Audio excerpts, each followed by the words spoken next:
Hello, my dear crafter. One more Easter project for you, and today we're making this wonderful box. This can be great for your parties if you have any Easter party and you getting all your kids together to give this away like a party favor, or just a gift for the kids in your life, your neighbors, whoever you want. Let me open it for you. It's a great size. It's 3 by 3, and here, let me see. Yeah, and the sides are 2. So 2 inches and 3 by 3. Amazing. This is going to be very easy. I'm going to show you step by step how to make it. And also, I'm going to have a link to the, not to just the written tutorial, the step by step, but also I'll show you in this template how to make this in any size you want and how to calculate the size, because you can use this with any kind of like frame, any shaped frame. You can just put a box underneath and use one for the bottom and the base of the box, and you can make this for any size you want. So get the template, I have the link below, with the step-by-step and also showing you how to customize it to the size you want. This is the die set that I used. It's available today on Spellbinders. It's Simon Hurley's die set. It's called In Bloom Egg. I will have the link below as well, right on the first line of the description below, so please use my affiliate link. Beautiful egg, look at that. So I used these 2 for the top, for the lid of the box, and I used this one just for the base, because that's all I needed. I didn't use the whole thing. And I was left, look at this, the whole bunch of beautiful flowers that you can use when you cut this. You can use for your cards and other Easter projects. So without further ado, let's move to the tutorial and I'll show you how to make this beautiful box. And for the box, we need 2 pieces of paper that are 10 inches by 10 inches, so 2 square, because the box is square. So I have one for the lid and one for the base. We're going to start with the base because the lid is different, so do watch the whole thing, because if you do 2 of the same, it's not going to close, okay? So we are going to zoom in so that you see what I'm doing here. It's a little closer, and we're going to score at 1 3/4, and I'm going to get this scoring here. 1 3/4. This is going to be the base, okay? So 1 3/4 and 3 1/2. So we're working the base first, then 6 1/2 and 8 1/4. Move it here, 8 1/4. Then we're going to turn and do the absolute same thing. So 1 3/4. Do it faster now. 3 1/2. Just write it down.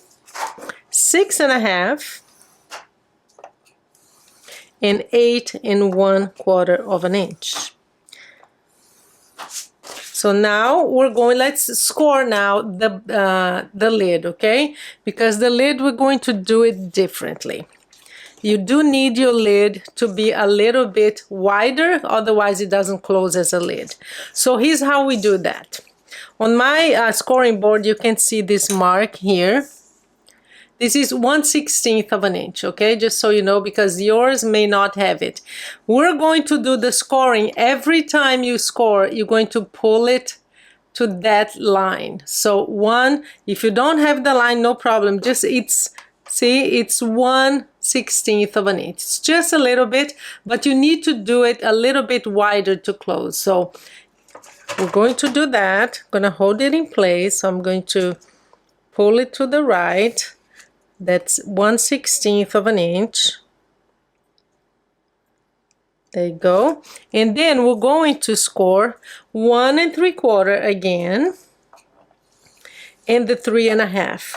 We're going to do just the 1 3/4 and 3 1/2 because we're going to be turning and doing the same thing. We pull it to the right 1/16 of an inch, leave that little tiny hair here because otherwise your lid will not close.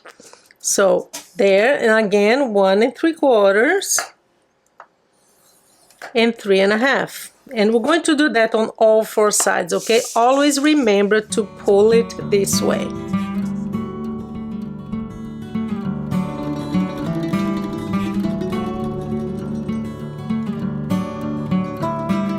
So we are done with the scoring.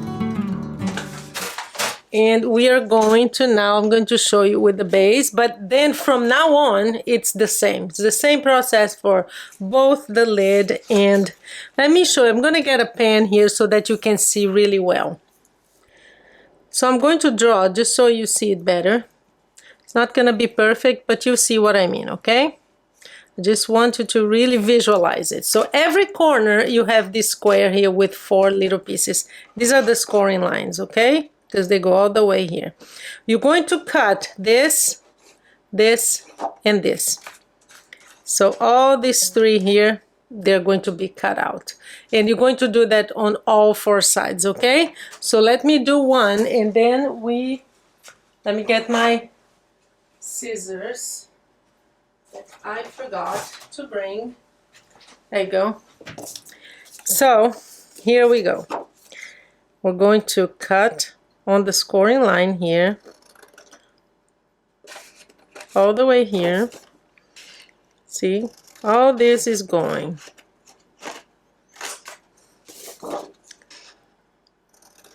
Like that. And like this. So we cut all 3. And this one I should have cut all the way through, really, because this is going to be a flap. But before we do that, I forgot to score the lines. It does make it easier to cut when you score your lines, so let's do that now. Do it before you cut it, okay? That was kind of a mistake. Doesn't get in the way, but it does make things easier if you score it before you cut, and it makes it easier to see the scoring lines too. So there you go. And you can see right in the middle here, the little box. That's the size of the box that we are going to make, 3 by 3. There you go. And this reinforced bag, box, you can make it in any size you want, because I do have a template in the description, like I said before, okay? So there you go. See what I did here? We're gonna do on all 4 sides. So I'm gonna do one more side just so you see again. Go all the way up, and then we're going to cut all this off.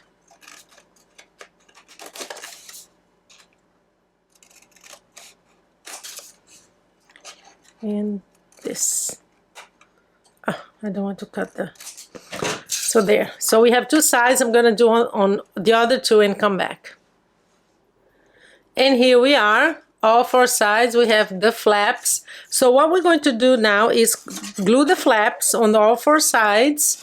And then we're going to fold this in. That's what makes the box reinforced, okay? So here we go. I'm going to do a few so you see. But it's really no mystery here. It's just really gluing right here on the back, here on the corner really well. Make sure that this is this is not moving. So I like to press with my bone folder just to make sure that it stays in place. Keep it straight. So I'm going to do the other side here.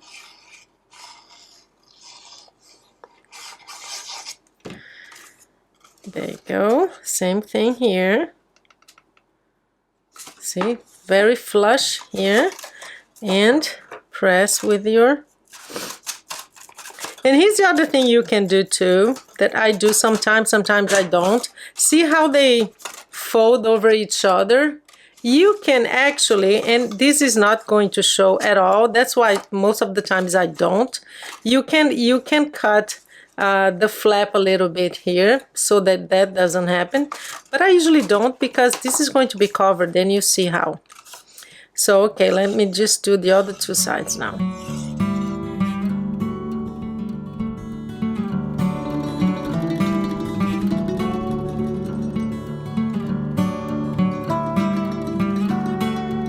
Now that we glued all the flaps, all we need to do now is just to fold this in and glue it again, and that's what makes it really reinforced. And because you're adding, I'm using cardstock, so that's already firm.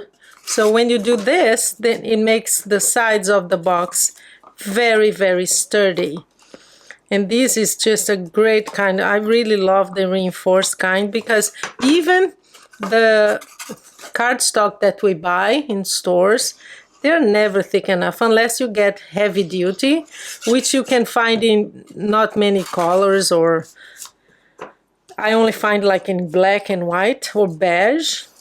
So for boxes, this is the best you can do, the reinforced. See how thick that is? Very sturdy. And we're going, I always test it, that's another tip for you, to see if it's catching. See how this one is catching a little bit. So I just come here with my scissors and I just cut a little hair out of it so that it can really fold down smoothly.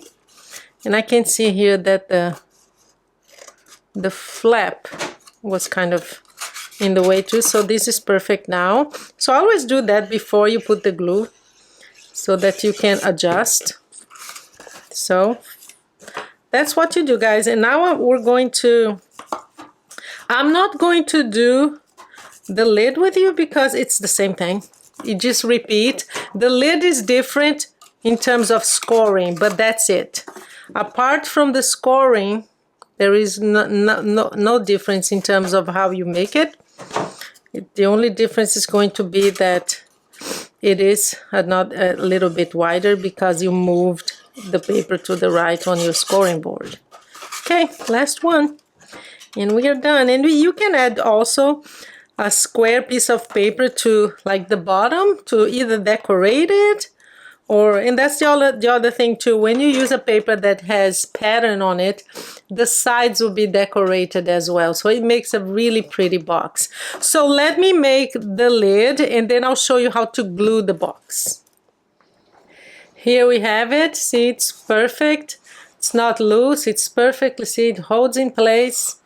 And that's because we moved it when we scored the paper, okay? So never forget that. And I have that tip on the template as well for you. So now we're going to glue it. This is going to be the lid. So I'm going to put this here. We're going to glue. I have two sides here to choose from. I think I want the outside, like this facing. Could either face this or this. This is too busy, I think. So this will be perfect. So basically what you have to do here is to put some glue on the back of the base. And my glue now it's stuck. Okay, it's working again. Go right on the edge here, okay. Put a lot of glue. That should be enough. And I'm going to kind of center it. Let's go. I think this is good here. Yeah, it's pretty centered, see? Make sure that it has kind of a good distance on the back, of the base and the top. So it's centered. I'm just gonna press it down, help with my bone folder, like this. And like I said, guys, you can put some paper here too, or a sticker. That would be cute. Oh, that's what I'm gonna do. I'm gonna get a sticker, and I'll show you at the end, okay? Because I have tons of Easter stickers from Hobby Lobby. So now, here we go. It's good. And the best way to glue now the base is we're going to put the lid, not the base, the lid is, and we're going to. It's harder, see, press it down like this, then you know it's in the right place, and then glue it. That's the best way to do it, because if you do it separately, it may not be equally centered. So if you can look, I will look at like this, pretend my face is here, just look up to see if it's the same distance, but that's the best way. You put the glue here now, and then we're going to press down the lid, and we're done. And you can do this, guys, with the template. You'll be able to make it any size you want. So if you have any of those, you know, shaped frame dies, that's great for making this kind of box, because all you need to do is make a box and center it really well. Okay, so there you go. I'm gonna put it here. I'm gonna press it down like that to make sure that it's centered, and it is. I'm just gonna press it down, and we're done. We're done with our beautiful box. I am going to, you can add a sentiment here. You know, this month's club of the month, the one that has the one that has the stamps. Yeah, the stamps and dies. It has tons of different sentiments, so you can use one of those. So there you go. We have our beautiful box. Look at this. Very, very cute. That's the base. Open it up. It's a great size. You can put so much in here. And a beautiful, I absolutely adore this die set. It's gorgeous. I love these flowers. So guys, that's our tutorial for today. Let me know in the comments, did you like it? I hope you make a few. Thank you so much, and you have a wonderful day.